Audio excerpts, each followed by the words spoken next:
Kita ingat-ingat Pak Jokowi itu kan banyak diberitakan membangun jalan, irigasi, jembatan dan sebagainya, pelabuhan juga jaringan kan, bandara dianggap jaringan juga. Tetapi fakta nilainya itu tidak sebenarnya, artinya nyaris seimbang dengan penyusutan. Ini yang terbaca dari laporan ini. Ternyata biaya yang dihabiskan tuh segitu, ini kan dicatat dengan metode biaya kan, kecuali pada saat evaluasi. Ya, bisa saja kita ini mengutak-ngatikin dengan APBN-nya pada waktu tahun yang bersangkutan, berapa belanja modalnya, berapa ini, kenapa jadinya barangnya cuma segitu, misal ini ya. Saya tidak tahu sebelum 2022 jenis yang seperti ini dicatat di mana, atau memang sebelumnya belum diakui sebagai aset. Saya tidak tahu, jujur saja. Saya baca di laporan keuangan 2022-nya tidak dijelaskan, langsung aja ada ini. Sulit untuk dikatakan kaya pemerintahnya loh, kalau negaranya mungkin dengan sumber daya alam dan sebagainya kaya. Pemerintahnya, laporan keuangannya ya begitulah dari tahun ke tahun, bahkan kalau di asesmen kita yang pertama ekuitasnya turun. Nah, bisa naik kalau ada revaluasi.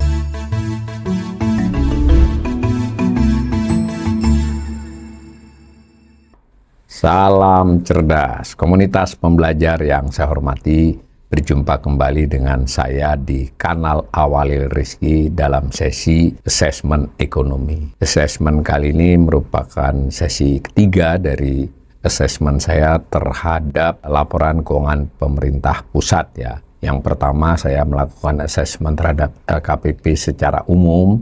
Yang kedua membicarakan soal neraca, kemudian di dalamnya ada aset. Nah, kemudian di antara aset itu ada aset lancar, jadi keseluruhan aset dan aset lancar. Nah, kali ini saya khusus nanti terkait dengan aset tetap. Jadi seperti yang sudah disampaikan sebelumnya, neraca itu terdiri dari aset atau harta, kemudian kewajiban, utang ya, lalu ekuitas. Di antara aset itu ada aset lancar, ada aset tetap, ada investasi jangka panjang dan lain-lain. Nah, sekarang aset tetap. Nah, aset tetap ini pada dasarnya adalah aset berwujud yang mempunyai masa manfaat lebih dari 12 bulan untuk digunakan atau dimaksudkan digunakan. Jadi sudah digunakan atau bermaksud digunakan dalam kegiatan pemerintah atau oleh masyarakat umum ya, tapi punya pemerintah. Aset tetap ini terdiri dari tanah, gedung dan bangunan, maksudnya peralatan dan mesin. Di dalam catatan LKPP itu disebut aset tetap ini juga menyangkut biaya-biaya atas pembangunan aset tetap yang sampai tanggal pelaporan dalam proses pengerjaan. Jadi masuk aset tetap juga, tapi sifatnya dinyatakan sebagai konstruksi dalam pengerjaan, KDP ya, karena belum selesai. Ada juga jenis aset yang dikenal mulai tahun 2022, aset tetap ya maksudnya, yang untuk penyediaan jasa publik atas nama pemberi konsesi dalam suatu perjanjian konsesi, disebutkan sebagai aset konsesi jasa. Di dalam catatan ini sudah diinformasikan ulang yang saya sudah sampaikan sebelumnya, bahwa berdasarkan Perpres nomor 75 tahun 2017, ini saya sampaikan dasarnya, itu ada penilaian kembali barang milik negara ya. Revaluasi pada waktu itu dilakukan tahun 2017-2018. Nah, kemudian baru setelah disetujui BPK, nilainya disajikan pada laporan pemerintah pusat tahun 2019. Nah, kalau kita lihat di LKPP 2025 dinyatakan seperti ini. Nilai aset tetap bruto itu 9.102,46 triliun. Tapi telah terjadi akumulasi penyusutan sehingga nilai netonya 7.368,89 triliun. Nah, ini rinciannya. Ada tanah, peralatan dan mesin, gedung dan bangunan, irigasi dan jaringan dan seterusnya ya. Sehingga ada jumlah aset tetap bruto. Nah, lalu ada jumlah akumulasi. Nah, sebenarnya penyusutan aset tetap. Nah, sebetulnya yang mengalami penyusutan itu kan peralatan dan mesin, gedung dan bangunan, jadi terbagi-bagi. Karena itu nanti di dalam slide-slide berikutnya itu nilainya sudah nilai yang dikurangi masing-masing penyusutan. Kalau 1.733 triliun ini adalah akumulasi penyusutan seluruh nilai aset tetap. Nah, saya kunci dulu ya. Jadi nilai aset tetap di neraca pemerintah 31 Desember 2025 itu nilainya 7.368,89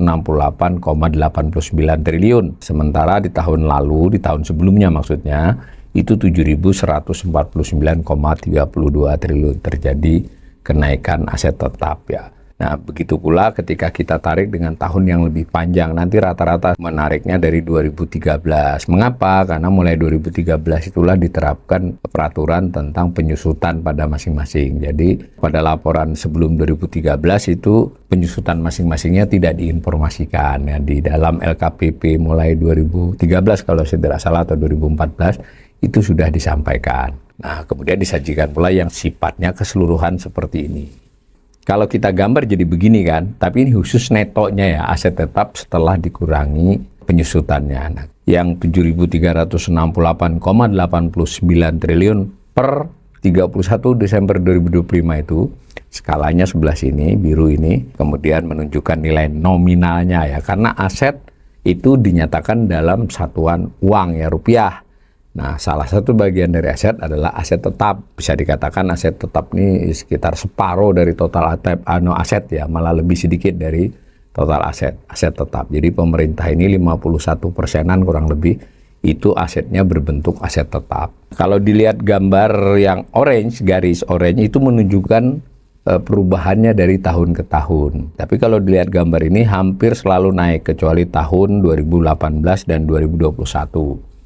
Nah, tetapi kenaikannya juga tidak tajam ya, 3,48%, 3,06%, 2,66%, dan seterusnya. Dulu pernah 5, 8. Nah, pernah ada kenaikan yang tajam itu 2 kali ya. Yang pertama di tahun 2019, tadi sudah di depan saya katakan, itu karena revaluasi aset tetap, terutama kepada aset tanah, kemudian aset bangunan ya, jalan, irigasi, jaringan. Jaringan itu kan jembatan segala. 3 itu terutama, itu mengalami revaluasi atau peninjauan kembali ya, menghitung kembali nilainya. Melompatlah dia 3 kali lipat bahkan, karena itu kenaikannya 208%. Kenaikan yang beda dengan biasanya itu terjadi lagi tahun 2022. Mengapa? Nah, di sini yang unik, kalau yang revaluasi ini banyak terjadi perbincangan ya, bukan banyak ya, artinya para ekonom, kemudian pengamat mengemukakan, tapi yang 2022 ini nyaris tidak ada yang membicarakan, padahal nilainya sangat besar. Jadi ada satu jenis aset tetap, tergolong aset tetap yang baru, namanya aset konsesi jasa. Nah, itu nilainya 1.000 triliun, jadi langsung menaikkan nilai aset. Nah, apa itu aset konsesi jasa? Itu pada dasarnya adalah sebagian besar itu aset yang diberikan oleh mitra, jadi bukan pemerintah, lalu digunakan oleh mitra tersebut atas nama pemerintah, jadi dia dapat konsesi lah gitu kan. Ada kerjasama pemerintah dengan swasta, antara lain di daerah-daerah kawasan ekonomi khusus ada, dan ada beberapa, ada rinciannya di LKPP. Nah, maka itu aset, kadang perjanjiannya kan setelah dipakai sekian menjadi milik pemerintah, atau dari awal milik pemerintah meski dibangun oleh pihak lain, tapi dia punya hak pakai 30 tahun, 40 tahun, seperti itu. Bisa juga, sebagian sebenarnya memang punya pemerintah, dikembangkan oleh pihak lain, swasta dalam hal ini, lalu si swasta itu dapat konsesi untuk memakainya untuk memproduksi jasa ya, yang menghasilkan, itu juga termasuk. Nah, terlepas dari hasil itu mungkin ada ketentuan lain, misalnya berbagi dengan pemerintah, tapi asetnya ini dinyatakan secara neraca sebagai aset tetap pemerintah pusat, aset konsesi jasa namanya. Itu yang menyebabkan 2022 melonjak. Memang jadi pertanyaan, sebelum 22 dia dicatat di mana? Nah, itu nggak tahu kita ya, kalau nggak ada penjelasannya. Bisa jadi sebelumnya tidak diakui sebagai aset tetap. Tanggapannya jadi seperti itu, karena terjadi lompatan. Ini yang depan tadi, yang nilainya bruto dikurangi total penyusutannya, dapat neto. Kalau ini saya sajikan dengan saya hitung sendiri, sudah neto. Tapi di atas saya beri penglihatan berapa penyusutannya. Tanah tidak mengalami penyusutan, 4.430. Jadi berkurang atau bertambahnya, ya bisa kan pemerintah menjual atau menghibahkan, jadi tidak selalu menjual ya. Misalnya dipindahkan ke pemerintah daerah atau kepada BUMN, itu maka dia mengurangi kan. Begitu juga pemerintah bisa saja kan membeli lahan kan, menambahi. Nah, perubahan nilai yang spektakuler tadi 2019 saja, karena waktu itu direvaluasi ya, dinilai kembali. Nah, peralatan dan mesin itu di sini tercatat 385,94 triliun. 386 ya. Itu sebetulnya adalah dari bruto yang 1.195, jadi itu udah lama. Tidak dibatasi ya, mungkin 2 dekade, 3, selama barangnya masih ada. Ya, selama tidak nol nilainya. Nah, lalu dikurangi penyusutannya. penyusutan termasuk membuat dia jadi nol ya di dalam tahun-tahun itu. Akumulasi khusus untuk peralatan dan mesin ini 809 triliun. Akibatnya nilai neto per 31 Desember 2025 hanya 385. Nah, gedung dan bangunan juga dicatat netonya, penyusutannya terjadi. Lalu jalan, irigasi, jaringan, itu ada nilai brutonya, lalu ada penyusutannya. Jadi jalan kan juga mengalami penyusutan. Nah, aset tetap lainnya juga mengalami ada penyusutannya. Nah, konsesi jasa tadi yang saya contohkan juga ada penyusutannya. Yang tidak ada penyusutannya itu adalah tanah, kemudian konstruksi dalam pengerjaan. Ingat, salah satu jenis aset tetap seperti saya kemukakan di depan tadi, misalnya sedang membangun jalan tapi belum selesai, belum dipakai, belum masuk ke jalan atau gedung bangunan deh yang paling gampang. Dalam proses pembangunan masih konstruksi dalam pengerjaan. Jadi dia belum masuk ke gedung nomor 3 ya, gedung dan bangunan, dan tentu belum ada penyusutannya. Kurang lebih itu. Ini rinciannya. Nah, kita lihat satu-satu ya. Nah, ini aset tanah. Jadi tanah sejak tahun 2020 sampai sekarang mengalami pengurangan ya, rata-rata ada kenaikan 0,04%. Lihat birunya itu relatif datar, masuk akal ya, karena dalam hal tanah pemerintah tidak melakukan pembelian besar-besaran maupun penjualan atau hibah besar-besaran, relatif sedikit-sedikit aja. Dan kebanyakan tanah juga jarang dijual ya, tapi dihibahkan. Bisa untuk pemerintah daerah, bisa untuk BUMN. Kalau kementerian lembaga terkonsolidasi jadi tanah pemerintah ya, mau tanah Kementerian Pertahanan, tanah Kementerian Pendidikan di berbagai daerah itu masuk dalam aset tanah pemerintah pusat. Tapi kalau misalnya di antara tanah itu ada yang dihibahkan kepada pemerintah daerah, dia nggak masuk di sini karena dia jadi aset pemerintah daerah. Nah, kalau dilihat ini pada dasarnya aset tanah kan tidak mengalami perubahan yang berarti turun sedikit atau naik sedikit. Malah kalau dilihat gambarnya cenderung lebih turun sedikit. Pengecualian terjadi pada tahun 2019.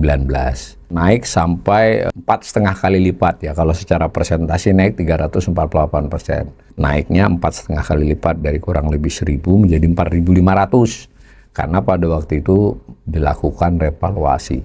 Sekedar tambahan, aset di pemerintah itu memang dicatat dengan nilai perolehannya atau biaya memperolehnya. Jadi kalau tanah ya biaya perolehannya. Ini kalau ditarik ke sana ke tahun-tahun yang lebih panjang ya biaya pada waktu diperoleh. Nah, sehingga ketika revaluasi jadi dimulai lagi. Karena di revaluasi itu nanti ada rinciannya kan. Jadi nilai masing-masing petak lahan, petak ataupun itu ada bangunan di atasnya, itu dinilai ulang. Ini berarti sudah dulu peristiwa merevaluasinya 2017-2018 disajikan 2019. Sampai saya assessment ini belum ada informasi akan revaluasi. Karena revaluasi harus dimulai dengan perpres bahkan ya. Tidak bisa keputusan mendadak mestinya. Cuma memang pemerintahan di 1,5 tahun ini suka ada hal mendadak. Tapi intinya sampai sekarang saya belum pernah tahu akan ada rencana revaluasi tanah misalnya ya, atau aset tetap. Sehingga beginilah kondisi nilai tanah yang dimiliki pemerintah dengan nilai kurang lebih 4.430 triliun. Aset peralatan dan mesin milik pemerintah pusat. Nah, ini penyusutannya cukup besar ya. Tapi pada tahun yang bersangkutan, pemerintah melalui APBN kan buat belanja tuh, banyak belanja modal. Di antara belanja modal itu adalah peralatan dan mesin. Mobil ya gitu ya, atau alat-alat lain yang tergolong lebih dari 1 tahun itu peralatan dan mesin namanya. Ini di setiap kantor kan ada, di setiap KL. Nah, karena itu nilainya ya wajarlah kalau dia pelan-pelan naik meskipun sempat landai itu dari 2018 sampai 2023 ya. Nah, sempat naik di tahun ini berarti di 2025 ini kemarin memang cukup banyak pembelian peralatan dan mesin. Nah, itu memang terkonfirmasi dari belanja modal di APBN. Dikurangi dengan penyusutan pada tahun yang bersangkutan. Ini peralatan dan mesin nilainya 385 triliun. Bagaimanapun masih lebih rendah kan dari tadi ini misalnya tanah yang 4.430, ini 385 triliun. Nah, jenis aset yang lain adalah gedung dan bangunan.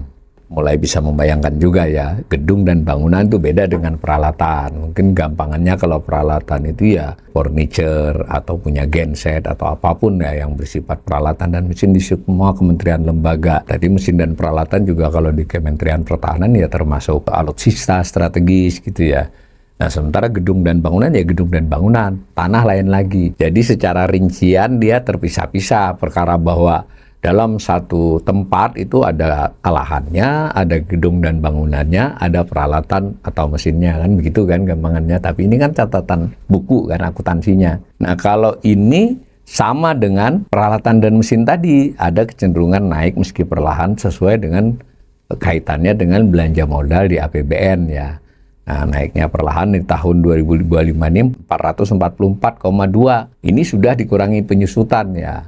Baik pada gedung dan bangunan maupun pada itu terkait dengan belanja-belanja di APBN. Misalnya pemerintah membangun batalion misalnya, itu kan sebagai bangunannya kan ada yang sudah jadi, itu masuk ke gedung bangunan. Seandainya sudah dipakai lalu ada mesin peralatan juga ada di sana kan. Itu salah satu contoh yang mungkin banyak mempengaruhi angka ini. Apa namanya, kalau Kopdes bukan ya, karena Kopdes nanti dibangun berarti dia kan Agrinas ya, masih kelihatannya belum masuk sini ya. Tapi mungkin bagian-bagian lain dari proyek-proyek seperti sekolah rakyat kan buat bangunan itu, ada yang bangunan baru kan, atau memperbaiki bangunan jadi ada nilai tambah di gedung bangunan itu masuk sini. Nah, peralatannya masuk peralatan dan mesin.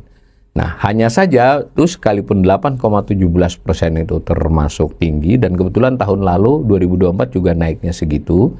Nah, pada dasarnya kan dia naiknya landai aja, kecuali pada tahun 2019 lagi. Karena pada saat itu ada revaluasi, saya ulangi ya, revaluasi tanah dan termasuk revaluasi gedung dan bangunan ini yang memiliki signifikansi. Kalau peralatan dan mesin kan tidak mengalami revaluasi, itu hanya penyusutan. Kalau ini dua-duanya dapat. Revaluasi besar-besaran terjadi 2019, selanjutnya ada penyusutan atau penambahan akibat membeli ya, pemerintah menambah.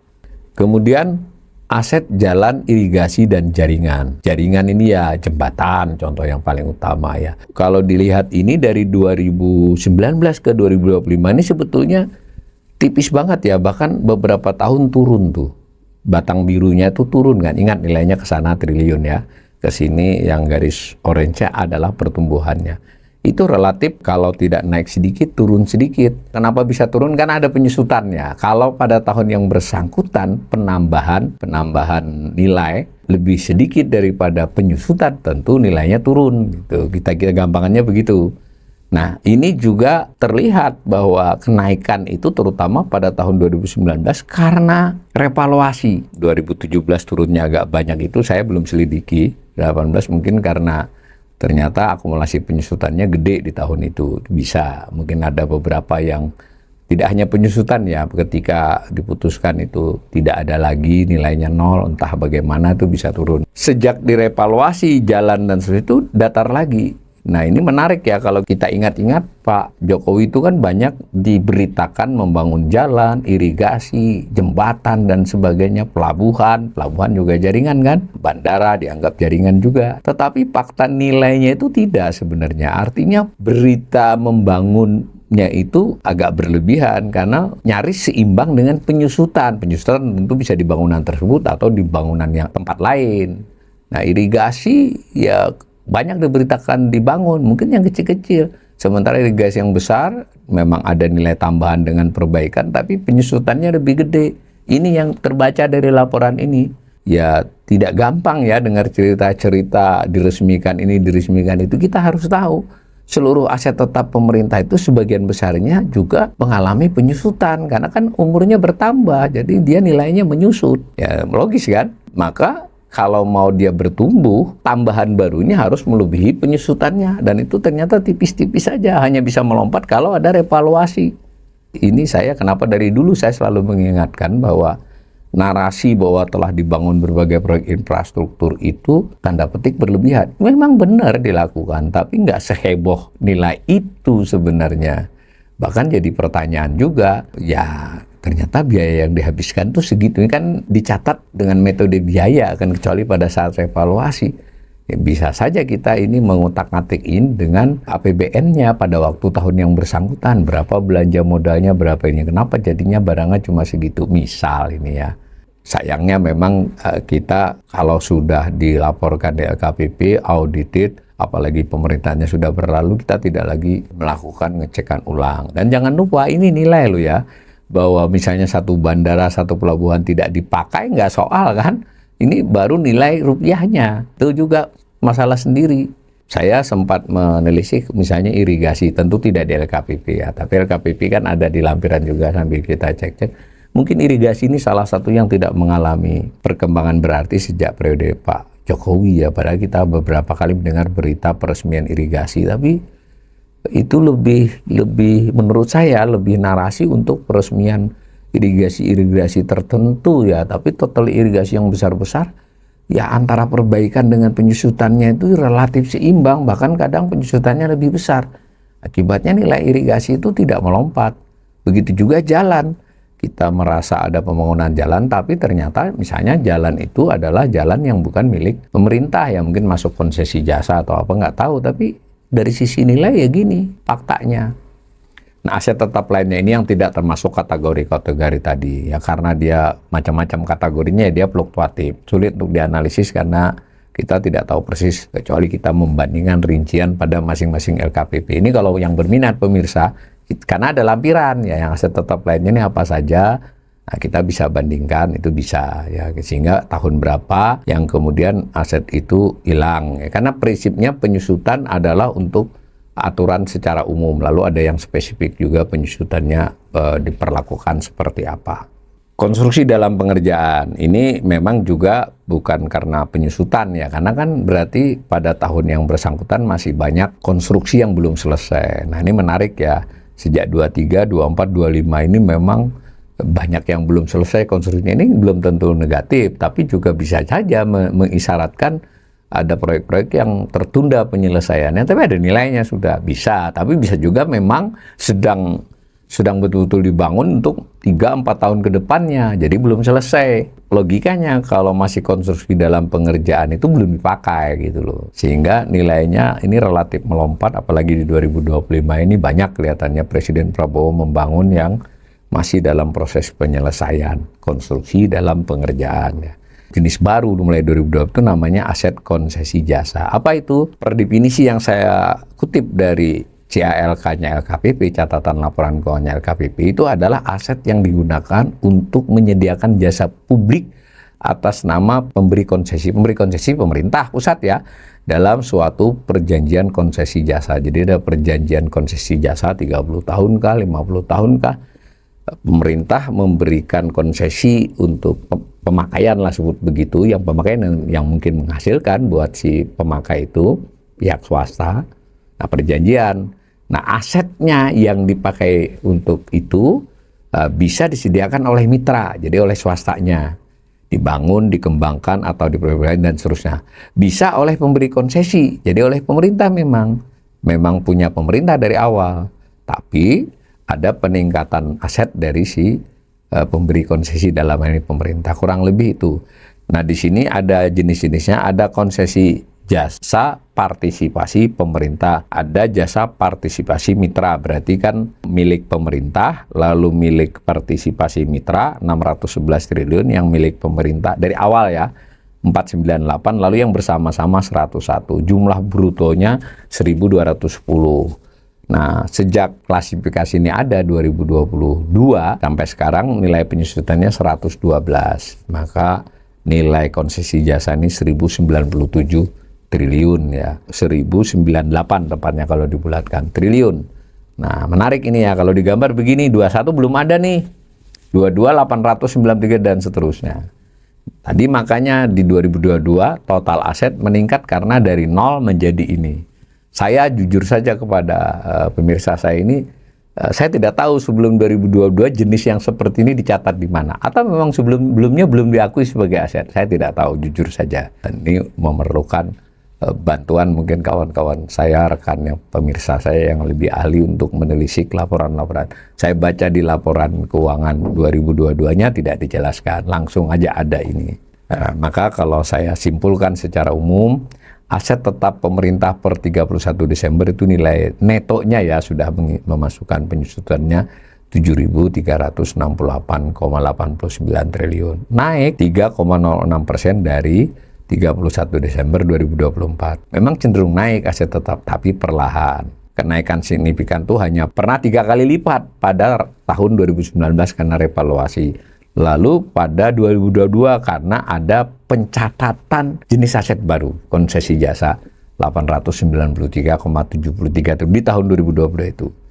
Nah, beberapa jenis aset 4 dari 7 ya, itu dilakukan penyusutan sesuai aturannya sejak tahun 2013. Grafik-grafik yang dibahas tadi sudah memasukkan perhitungan penyusutan. Karena itu kalau misalnya mau dibandingkan dengan tahun-tahun sebelum 2013, ya harus ada dua cara ya dicari penyusutannya tahun-tahun itu, tapi saya lihat di LKPP-nya tidak disajikan, atau kita menyajikan yang brutonya dari 2014 sampai ke sini. Itu belum saya lakukan. Sehingga dengan demikian secara umum kita ingin memastikan aset tetap ini memang sekitar 51-52% dari total aset terbanyak pemerintah ini. Di antara aset tetap ini yang paling besar adalah aset tanah. Nah, jadi pemerintah kita ya tidak bisa dikatakan miskin ya, tapi juga sulit untuk dikatakan kaya. Pemerintahnya loh, kalau negaranya mungkin dengan sumber daya alam dan sebagainya kaya. Pemerintahnya laporan keuangannya ya begitulah dari tahun ke tahun, bahkan kalau di asesmen kita yang pertama ekuitasnya turun. Nah, bisa naik kalau ada revaluasi. Kenapa turun? Karena rata-rata tiap tahun itu defisit. Tentu defisit yang mengurangi ekuitas bukan defisit yang langsung di APBN, tapi apa yang disebut sebagai defisit operasional ya, sedikit lebih rendah dibandingkan defisit APBN. Begitu kondisi aset tetap kita sampai 31 Desember 2025.